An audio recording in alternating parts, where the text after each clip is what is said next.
ناظرین، آج ہم شروع کرنے جا رہے ہیں اس 17 سالہ نوجوان کی ہسٹری کو کہ جس کا کریکٹر کچھ یوں اپنی بہادری اور بے مثال ایمانی جذبے کی چمک کے ساتھ طلوع ہوتا ہے اور پھر یکدم باطل کے تمام کرداروں کو تباہ و برباد کرتے ہوئے کچھ اس طرح ہمارے سامنے آتا ہے کہ دنیا اس کے کارناموں پر دنگ رہ جاتی ہے۔ اس 17 سالہ نوجوان نے جرأت اور بہادری سے نہ صرف ہندوستان کے وسیع علاقوں کو فتح کیا بلکہ غیر مسلموں کے دلوں کو بھی فتح کرتا ہوا لاکھوں غیر مسلموں کو اس نے اسلام سے روشناس کرایا، اور اس کا یہ رویہ اور یہ کارنامہ رہتی دنیا تک تاریخ کا حصہ رہے گا۔ دوستو، جس نوجوان کے بارے میں بتانا چاہ رہا ہوں، میری مراد فاتح سندھ حضرت محمد بن قاسم رحمۃ اللہ تعالی علیہ ہیں۔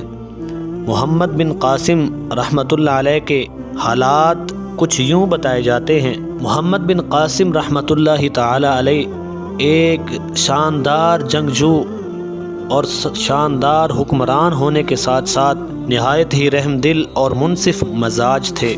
لڑائی کے وقت جو سختیاں اس کے ہاتھ سے ہوئیں وہ سب فاتحوں سے ہوتی رہتی ہیں، لیکن فتح کے بعد محمد بن قاسم جیسا کہ رحم دل اور بنی انسان پر رحم کھانے والا وہ شاید دنیا کے فاتحوں میں اور کہیں نہ ملے۔ محمد بن قاسم نے سندھ میں جن روایات کی بنیاد ڈالی، ان کی وجہ سے سرزمین سندھ اسلام اور تعلیمات اسلامی سے صدیوں تک مستفیض ہوتی رہی ہے۔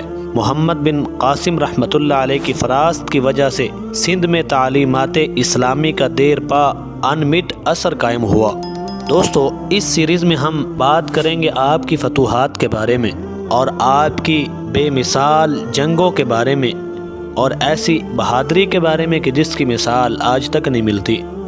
اور اگر آپ بھی اس سیریز کو دلچسپی سے سننا چاہتے ہیں تو آپ ہماری ویڈیو کو لائک کیجئے اور کمنٹ سیکشن میں اپنی رائے کا اظہار ضرور دیجئے۔ ہمیں اپنی دعاؤں میں یاد رکھیے۔ جزاک اللہ خیرہ۔